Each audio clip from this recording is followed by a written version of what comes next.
नमस्ते, जय हिंद। स्वागत है आपका एक बार फिर से हमारे यूट्यूब चैनल पर। दोस्तों, शिक्षण आवृत्ति यानी कि टीचिंग एप्टीट्यूड की क्लास चल रही है। नेट जेआरएफ फर्स्ट पेपर की क्लास। इतनी अच्छी क्लास आपको कहीं नहीं मिलेगी। पूरा सिलेबस पढ़ाऊंगा, एक एक पॉइंट को रिकवर करता हूँ। भैया अगर कुछ छूट भी जाता है तो फिर से पढ़ा दूंगा। ठीक है, एकदम चक्कर में मत पड़िए, इधर उधर की क्लास के चक्कर में बिल्कुल मत पड़िए। सीधा आइए, वीडियो देखिए, जो बातें समझ में ना आए कमेंट कीजिए, लेकिन इतना विश्वास कीजिएगा कि पूरा सिलेबस 1 टू 1 टॉपिक आपको बताया जाएगा। इसमें बिल्कुल कमी हम नहीं छोड़ेंगे और फालतू की बात नहीं करेंगे, ज़्यादा आपका समय नहीं लेंगे, सीधे टॉपिक पर चलते हैं। तो अभी तक हम लोगों ने 2 बिंदुओं पर चर्चा कर लिया है अच्छी तरीका से। कहाँ तक? शिक्षण की अवधारणाओं के बारे में हम लोग जान चुके हैं और शिक्षार्थी की विशेषताएं, ये दोनों टॉपिक हम लोग कवर कर चुके हैं। आज हम लोग जो है शिक्षण प्रभावक तत्व से लेकर के और ये पूरा टॉपिक कवर कर लेंगे इसी वीडियो में। आराम से देखेंगे, पूरा हो जाएगा, नो टेंशन। उसके बाद में हम लोग जब ये टीचिंग एप्टीट्यूड समाप्त होगा तो उन प्रश्नों को हल करेंगे। जो प्रश्न पिछले जो एग्जामिनेशन हुए उनमें जो प्रश्न आए हैं उनको देखेंगे और कौन से प्रश्नों के आने की संभावना होती है हम लोग उनको भी देखेंगे। तो इसलिए टेंशन फ्री रहिएगा, वीडियो देखिए, आपको मजा ना आए तो कहना। ठीक है, चलिए शुरू करता हूं। तो सबसे पहले आप ये जानिए कि शिक्षण प्रभावक तत्व कौन है। फैक्टर इन्फ्लुएंसिंग टीचिंग, मतलब वह कौन से तत्व हैं जो आपके टीचिंग को, शिक्षण को प्रभावित करते हैं। तो आइए आगे देखते हैं, मजा आने वाला है। ठीक, अब शिक्षण एक गतिशील प्रक्रिया है, डायनेमिक प्रोसेस है, आप जानते हैं, जो पूरा जीवन चलता रहता है। कई बार इसके आगे वीडियो में इस पर चर्चा हो चुकी है, इस पर कुछ भी सोचने की जरूरत नहीं है, जिस पर कई तत्व प्रभाव डालते हैं। अब आप सोचिए कि शिक्षण पर कौन कौन से लोग प्रभाव डाल सकते हैं, कौन कौन से तत्व प्रभाव डाल सकते हैं।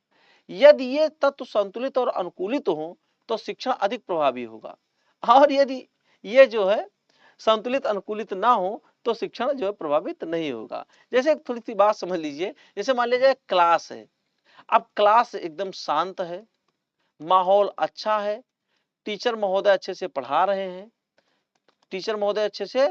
रहे हैं, बच्चे क्लास क्वेश्चन कर रहे हैं, आराम से बातें समझाई जाती हैं, दोनों तरफ से वाद संवाद होता है, तो बहुत ही अच्छा क्लास चलेगा, कोई दिक्कत नहीं है।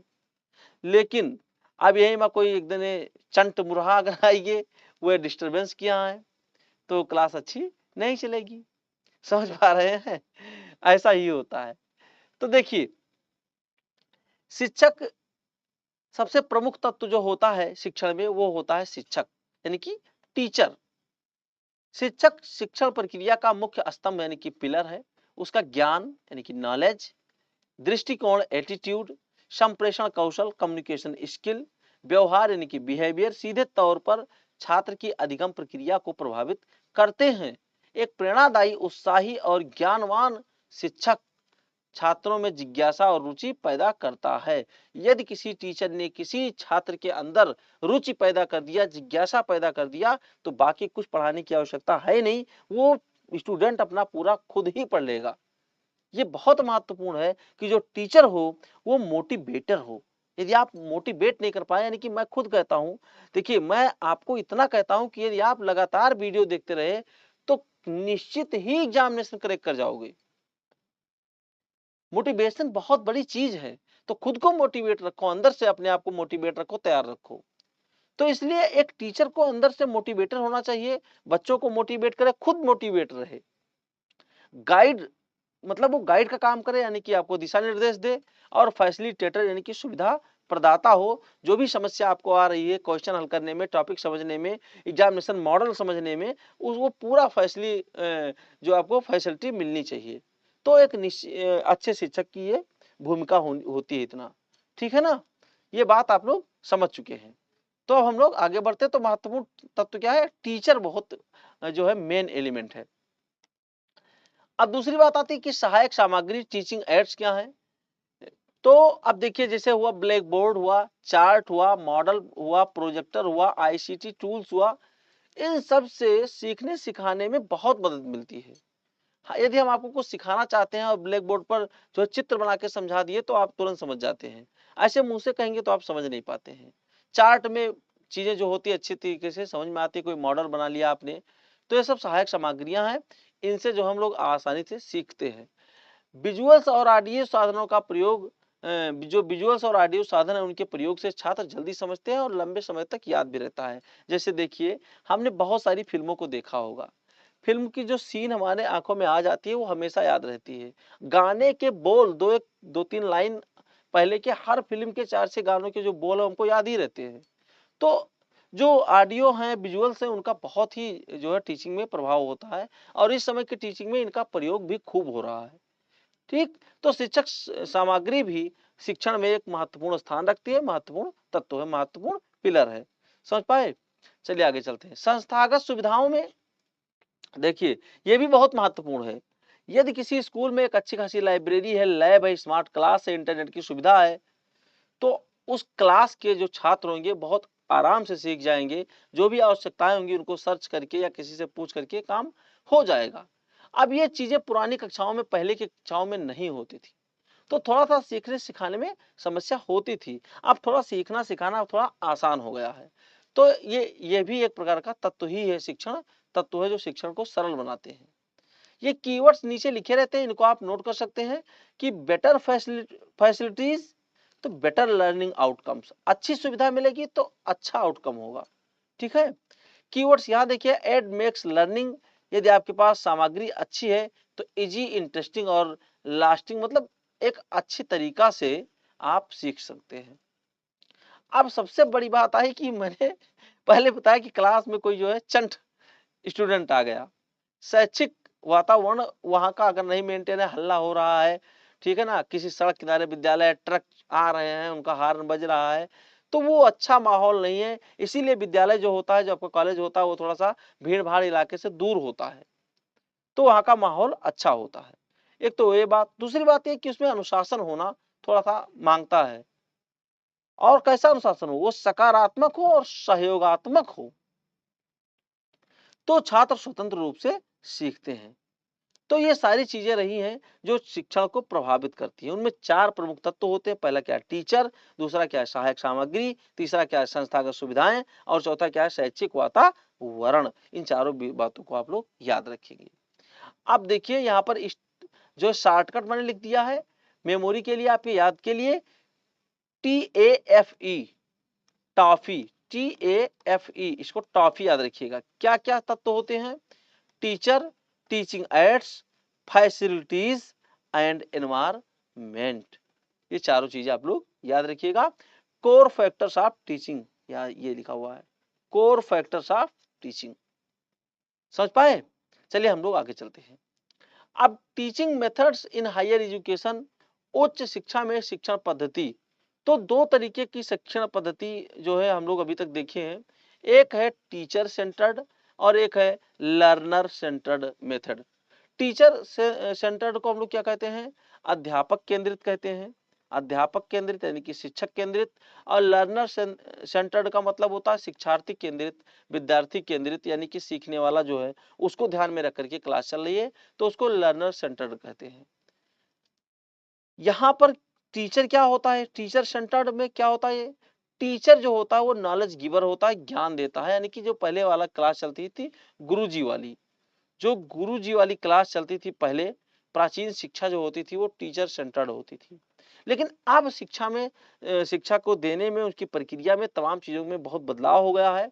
अब टीचर नॉलेज गिवर नहीं रहा, अब टीचर क्या हो गया है? फैसिलिटेटर हो गया है, गाइडर हो गया है। समझ पा रहे हैं? ये बातें हैं। स्टूडेंट का रोल क्या है? देखिए, उस समय का जो स्टूडेंट होता था वो पैसिव लिसनर, यानी कि एक तरीके से वो बैठ करके केवल सुनता था, श्रोता होता था। ठीक है ना? एक वो सुनता था कि गुरुजी जो बोल दिए उसको हमको रट के याद कर लेना है। लेकिन अब एक्टिव जो है पार्टिसिपेंट, यानी कि मतलब उसमें क्लास में वो एक्टिव रहता है। अगर किसी क्लास में, किसी कक्षा में जो है स्टूडेंट एक्टिव नहीं है तो हम लोग उसको लर्नर सेंटर्ड क्लास नहीं कहेंगे। तो जो पुरानी जो पहले की क्लास होती थी उसमें क्या होता था? लेक्चर द्वारा आए, गुरुजी ने जो कुछ बोला सुनाया, आप लोग उसको रटकर याद कर लिए, नोट कर लिए। ठीक है ना? डिक्टेशन हो गया, मतलब कुछ आपको लिखवा दिए, नोट करा दिए। लेकिन अब की क्लास में डिस्कशन होता है, प्रोजेक्ट पर चर्चा होती है, केस स्टडी पर हम लोग बात करते हैं। तो आपकी क्लास लर्नर सेंटर्ड है, यानी कि जो है विद्यार्थी केंद्रित है, शिक्षार्थी केंद्रित है। यही क्लास उत्तम भी है सीखने के लिए।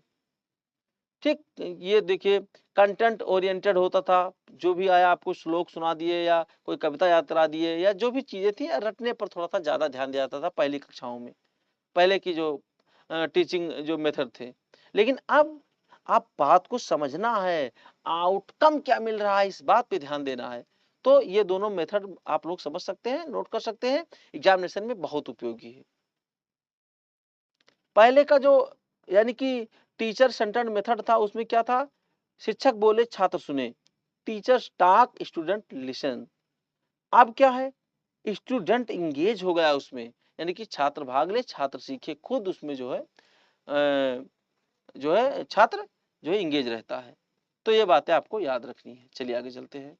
अब दूसरा अंतर हम लोग यहीं पर देख लेते हैं, ऑनलाइन और ऑफलाइन मेथड में क्या अंतर है। तो ऑफलाइन में एक क्लासरूम होता है, उसमें लैब भी होगा, सेमिनार होगा, यानी कि फेस टू फेस हम लोग बात करेंगे।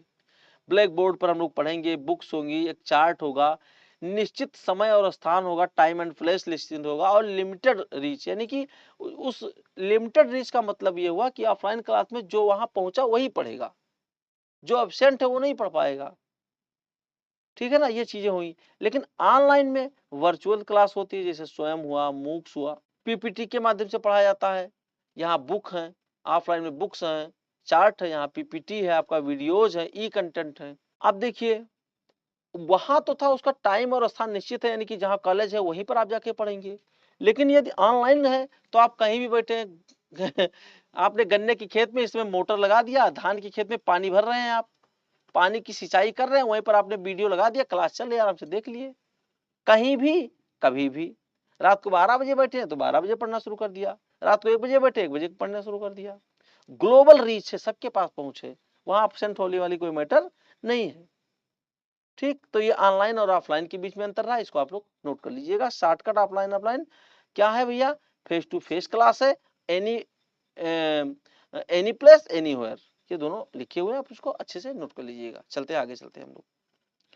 अब तीन बातें हम लोग सीखेंगे कि परंपरागत शिक्षण प्रणाली क्या है। तो इसी को हम लोग कहेंगे, इसको एक तरीके से हम लोग कह सकते हैं क्या, टीचर सेंटर्ड। टीचर, अभी मैंने समझाया कि पहले के जो गुरुजी वाली शिक्षा प्रणाली थी उस पर हम लोग बात किए थे। तो यह जो है परंपरागत शिक्षण सहायक प्रणाली यानी कि ट्रेडिशनल टीचिंग सपोर्ट सिस्टम क्या था। सहायक प्रणाली उन साधनों को कहते हैं जिनका प्रयोग लंबे समय से शिक्षण अधिगम प्रक्रिया में किया जाता है। इसमें चाक टाक पद्धति, ब्लैक बोर्ड, चार्ट, मॉडल, चलचित्र, फ्लैश कार्ड आदि जो है शामिल हैं। ये साधन सरल होते थे, सस्ते होते हैं और इनको हर जगह ये उपलब्ध होते हैं। इनका लाभ यह है कि किसी भी स्तर पर शिक्षक इन्हें आसानी से इस्तेमाल कर सकता है, लेकिन इनकी सीमा होती है। ये साधन केवल कक्षा यानी कि क्लासरूम तक ही सीमित होते हैं और बड़े पैमाने पर शिक्षा की सुविधा नहीं दे पाते। यानी कि परंपरागत चीजें जो हम लोग पढ़ते थे, डस्टर होता था, चाक होता था, गुरुजी आए वही फिर वही बात घूम के आई कि क्लास में आए, पढ़ाए, कुछ लिखा दिए, मतलब कुल मिलाकर के एक तरीके का ये टीचर सेंटर्ड होता था, कंटेंट ओरिएंटेड होता था और कुछ निश्चित जो है सामग्री आपके पास होती थी। दूसरी अब जो है आधुनिक शिक्षक सहायक प्रणाली है, मतलब अब जो है टीचिंग सपोर्ट थोड़ा सा ज्यादा अच्छे से है, थोड़ी आधुनिक वाली पर बात रही, यानी कि कुछ सुधार हुआ।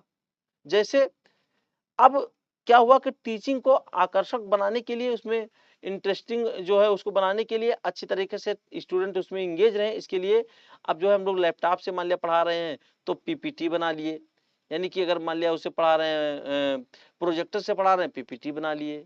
स्मार्ट बोर्ड आ गया आपका, ठीक, मल्टीमीडिया टूल्स हो गया। तो इसमें थोड़ी सी टीचिंग मेथड में अंतर आया, सहायक सामग्रियां बढ़ गई, टीचिंग एड बढ़ गए आपके पास। ठीक है ना, टीएलएम आपका थोड़ा सा आप लोग अच्छे से टीएलएम शामिल किए, तो थोड़ा सा अंतर है कि नहीं है, आप खुद देखिए, यहाँ और यहाँ अंतर है कि नहीं है, बिल्कुल अंतर है। आधुनिक साधन विशेष रूप से उच्च शिक्षा, व्यावसायिक शिक्षा में उपयोगी होते हैं, लेकिन इनके लिए उचित सुविधाएं और तकनीकी ज्ञान होना आवश्यक है भैया। अब टीचिंग मान लिया कोई टीचर थोड़ा पुराने जमाने का है, पुराने जमाने वाले बाबा जी वाले जमाने का, अब वो क्या करेगा, उन्हें तो मोबाइल चलाना नहीं आ रहा है, उन्हें पीपीटी बनाना नहीं आ रहा है, तो इसके लिए एकदम न्यू लेटेस्ट वर्जन वाले टीचर होने चाहिए। थोड़ी बहुत तो कमियां हैं हर जगह, लेकिन कहीं ना कहीं टीचिंग एड आपको मिल रहे हैं तो उससे सुधार होता ही होता है। हम लोग आगे चलते हैं। अब देखिए तीसरा, आईसीटी आधारित। इसका मतलब क्या? Information and communication technology. सबसे लेटेस्ट सिस्टम है पढ़ाने का, सबसे लेटेस्ट। जैसे आप लोग आईसीटी, वही जो आपने मूक्स भी देखा, ऑनलाइन क्विज देखा, वर्चुअल क्लासेस देखे, ठीक है ना, स्वयं है, स्वयं प्रभा, ये सब आईसीटी सिस्टम के तहत आएंगे। इन्होंने शिक्षा को बहुत ही लचीला बना दिया, बहुत ही आसान बना दिया। छात्र कहीं भी है, कहीं बैठा है, कुछ भी कर रहा है, वो पढ़ रहा है, मोबाइल लगा दिया। जैसे मान लीजिए क्या होता है कि जो लड़के रूम लेके रहते हैं बाहर, वो अपना रोटी बना रहे हैं और मोबाइल चला दिए देख रहे हैं। यानी कि मेरा मतलब है कि घर की कोई लड़की भी पढ़ना चाह रही है, वो खाना बना रही है, तो आराम से मोबाइल लगा दिया और पढ़ाई पढ़ाई भी हो रही है, मोबाइल देख रही है और रोटी भी बना रही है। तो ये आईसीटी बेस्ड बहुत ही अच्छा लेटेस्ट है। ये इसने जो है सीखने के तौर तरीकों को और आसान कर दिया। तो कुल मिलाकर अगर आप परिवर्तन देखेंगे तो यहाँ पर लिखा हुआ है शॉर्टकट, क्या लिखा है कि चाक टाक से बात आ गई स्मार्ट बोर्ड पर, और स्मार्ट बोर्ड से अब कहाँ आ गई बात, आईसीटी और ई लर्निंग तक पहुंच गई है। तो क्रम भी आप लगा सकते हैं इसको। चलिए हम लोग आगे चलते हैं। अब आ गया कि मूल्यांकन क्या है। मूल्यांकन क्या है? तो मूल्यांकन आप लोग जानते क्या है? मूल्यांकन मतलब क्या होता है? किसी के विषय में उसका जो है जानना कि वो क्या कर रहा है, और जो कर रहा है वो कितना जो है किस लक्ष्य तक पहुंचा हुआ है। ठीक। तो मूल्यांकन के तत्व क्या क्या होते हैं ये ध्यान रखना है। तो मूल्यांकन के तत्वों में सबसे पहले बात आएगी उद्देश्य। यानी कि मूल्यांकन का मतलब लक्ष्य को परखना, गोल क्या था। हमने जिस एग्जामिनेशन को कराया या मुझे जिसका मूल्यांकन करना है, उसका गोल क्या है। ठीक। जैसे हम उसके नॉलेज को जानना चाहते हैं, या स्किल को जानना चाहते हैं, या दृष्टिकोण को जानना चाहते हैं। मूल्यांकन करने का उद्देश्य क्या है? किसी बच्चे ने अपने कॉपी में आपने कोई प्रश्न पूछा, आपने कोई प्रश्न पूछा कि जो है मान लिया जाए कई प्रकार के प्रश्न हो सकते हैं जिसमें आप नॉलेज उसकी जानकारी चाहते हैं। तो आपने कोई प्रश्न दे दिया, सवाल दे दिया, कहा इसको हल करके बताओ। तो एक बच्चे के अंदर जानकारी होगी तो उसको वो हल कर देगा, नॉलेज होगा तो उसको वो हल कर देगा। अब उसके अंदर स्किल है, इसको पता करना है तो क्या करेंगे, तो हम कुछ प्रैक्टिकली चीज पूछ लेंगे, प्रैक्टिकल कराएंगे तो देखेंगे स्किल है कि नहीं है। अब अगर हम कोई दृष्टिकोण एटीट्यूड उसका जानना चाहते हैं तो हम खुले छोर वाला प्रश्न दे देंगे। हम जो है खुले छोर वाला प्रश्न दे देंगे। जैसे हम लिख देंगे, क्या लिख देंगे, किताबें समाज का दर्पण होती हैं। अभी एक दृष्टिकोण इस पे पूछा जा सकता है कि आपका दृष्टिकोण क्या है। तो हम ये उद्देश्य का मतलब ये हो, मूल्यांकन का उद्देश्य का मतलब क्या है कि आपका गोल क्या है, आप क्या जानना चाहते हैं मूल्यांकन करते समय उस बच्चे से, या जो उसमें लिखा गया है, जो आप कॉपी चेक कर रहे हैं, तो आपका गोल क्या है, उसमें क्या जानना चाहते हैं कि बच्चे से हमको ये चीज चाहिए। अब अगली बात है अधिगम अनुभव, लर्निंग एक्सपीरियंस। छात्र ने किस प्रकार सीखने की प्रक्रिया में भाग लिया। फिर आपकी मापक तकनीकी क्या है, आप टेस्ट करा रहे हैं, क्विज करा रहे हैं, असाइनमेंट ले रहे हैं, ऑब्जर्वेशन कर रहे हैं, क्या कर रहे हैं। ये सब मूल्यांकन के तत्व हैं। मूल्यांकन के तत्वों में क्या है, सबसे पहला ऑब्जेक्टिव्स यानी कि उद्देश्य, अधिगम अनुभव यानी कि लर्निंग एक्सपीरियंस, मापन तकनीकी यानी कि मेजरमेंट टूल्स, और विश्लेषण यानी कि उसका आप लोग प्राप्त जो अंक होंगे उसका आप लोग फीडबैक करते हैं, एनालिसिस करते हैं। फिर आप निर्णय लेते हैं, डिसीजन लेते हैं कि लड़का पास हुआ कि फेल हुआ। छात्र के प्रदर्शन यानी कि परफॉर्मेंस के आधार पर सुधारात्मक या प्रमाणीकरण निर्णय लेना। यानी कि हम उसमें देखेंगे कि अब इसमें अभी सुधार की आवश्यकता है कि हम उसको प्रमाण पत्र दे सकते हैं, सर्टिफिकेट दे सकते हैं। तो ये 4-5 चीजें होती हैं मूल्यांकन के तत्व में, याद रखिएगा। अब सबसे पहले क्या है कि आप ध्यान में रख करके आप जो है अच्छे से काम कर सकते हैं। अब ऐसे 4 दे दिया, उद्देश्य दे दिया, अधिगम अनुभव दे दिया, मापन तकनीकी, विश्लेषण, निर्णय। निम्नलिखित में से कौन जो है मूल्यांकन का तत्व नहीं है या है, जैसा भी प्रश्न बना दे। चलिए हम लोग आगे चलते हैं। अब मूल्यांकन प्रणाली 2 प्रकार की है आपका, एक फॉर्मेटिव इवैल्यूएशन और एक आगे हम लोग देखेंगे तो समेटिव इवैल्यूएशन। ठीक है ना, दोनों पर हम लोग बात करेंगे, अच्छी तरीके से देख लेते क्या है। फॉर्मेटिव में क्या होता है कि इसका उद्देश्य क्या है छात्र की प्रगति पर नजर रखना। अब इसको सुनिए, जैसे क्या होता है कि मान लिया जाए आपने अप्रैल से आपकी क्लास स्टार्ट हुई और फिर अगले जो है फरवरी मार्च तक गए, पूरा सत्र क्लास चला। तो उस बीच में हम लोग छोटे-छोटे टेस्ट कराते रहते हैं या क्विज कराते रहते हैं, जो भी आप जान लीजिए। और ये जो छोटे-छोटे टेस्ट या क्विज होते हैं, ये बच्चों के अंदर सुधार लाते हैं। हमने टेस्ट लिया, देखा कि बच्चा इस टॉपिक को कम जानता है, तो हमने उसमें उसको और पढ़ाया, रिमेडियल क्लास चला दिया, अच्छे से पढ़ाया, तो वो उसके अंदर सुधार आया। तो कुल मिलाकर के फॉर्मेटिव इवैल्यूएशन का मतलब क्या होता है? सुधार करना। और ये सत्र के मध्य में ही चलता रहता है, सत्र के बीच-बीच में चलता रहेगा। तो शिक्षक इस प्रकार के मूल्यांकन से यह जान पाता है कि छात्र कहाँ कठिनाई महसूस कर रहा है। वही बात, उसको कौन सी टॉपिक समझ में नहीं आ रही है या उसे किस प्रकार की सहायता की आवश्यकता है। तो हम लोग कंटीन्यूअस और रेगुलर तरीके से टेस्ट क्विज कराते रहते हैं। फिर क्या करते हैं, तो डायग्नोस्टिक यानी कि निदानात्मक या रिमेडियल जो भी अभी अभी मैंने बताया क्लास हम लोग चलाते हैं। ठीक है, क्या चलाते हैं? टेस्ट कराएंगे, क्विज कराएंगे, असाइनमेंट करवाएंगे, ओरल कुछ पूछेंगे, मौखिक पूछेंगे, ग्रुप डिस्कशन कराएंगे। तो ये सब चीजें होती है। अच्छा, फॉर्मेटिव का मैंने शॉर्टकट लिखा है, फीडबैक लेंगे, फ्रीक्वेंट और फॉर इम्प्रूवमेंट यानी कि सुधार के लिए हम लोग काम करेंगे। तो triple F, feedback, frequent and for improvement, ये चीजें आप लोग याद रखिएगा। तो फॉर्मेटिव है ये पूरे सत्र चलता रहता है ये मूल्यांकन।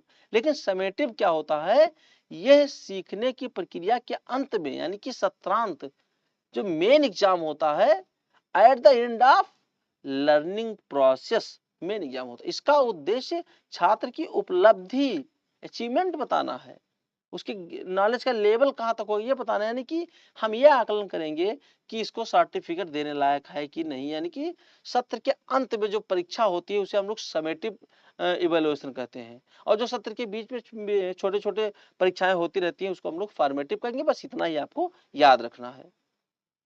उस यानी कि फॉर्मेटिव के का उद्देश्य क्या होता है? सुधार करना। इसका उद्देश्य होता है सर्टिफिकेट देना, प्रमाण पत्र देना।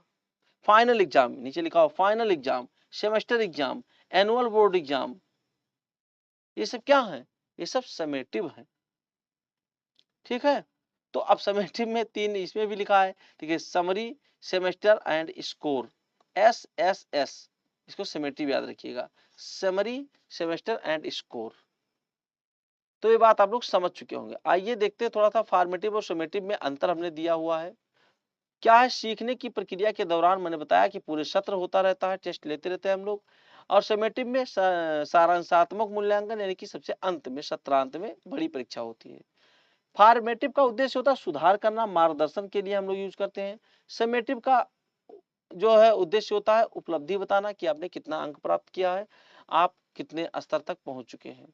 फॉर्मेटिव में छोटे-छोटे टेस्ट, असाइनमेंट, प्रश्नोत्तर होता है, जबकि समेटिव का मतलब वार्षिक परीक्षा, अंतिम टेस्ट होता है। फॉर्मेटिव में तुरंत फीडबैक मिलता है, जबकि समेटिव में जो परिणाम का इंतजार करना पड़ता है। फॉर्मेटिव में क्या है कि इसमें लर्निंग इंप्रूवमेंट होगा, सुधार होगा, और यहाँ पर आपको अचीवमेंट बताया कि आपने कुल कितना नंबर प्राप्त किया है। ये पूरा क्लास है, आप लोग इसको अच्छे से देखिएगा, मैंने अच्छी तरीका से इसको पढ़ा दिया है। अब इससे संबंधित जो भी प्रश्न बनेंगे हम लोग अगली क्लास में देखेंगे। वीडियो थोड़ा कम समझ में आए तो वीडियो रोक कर दोबारा देख सकते हैं। कोई टॉपिक ना समझ में आए हमसे फिर से पूछ सकते हैं, मैं फिर से पूर्णतः समझाने का प्रयास करूंगा। ठीक भैया, तो अगर आपको क्लास अच्छी लगी हो तो शेयर जरूर कीजिएगा, कमेंट जरूर किया करिए, मैं बार बार आपसे निवेदन करता हूँ। मिलता हूँ नेक्स्ट क्लास में, तब तक के लिए जय हिंद।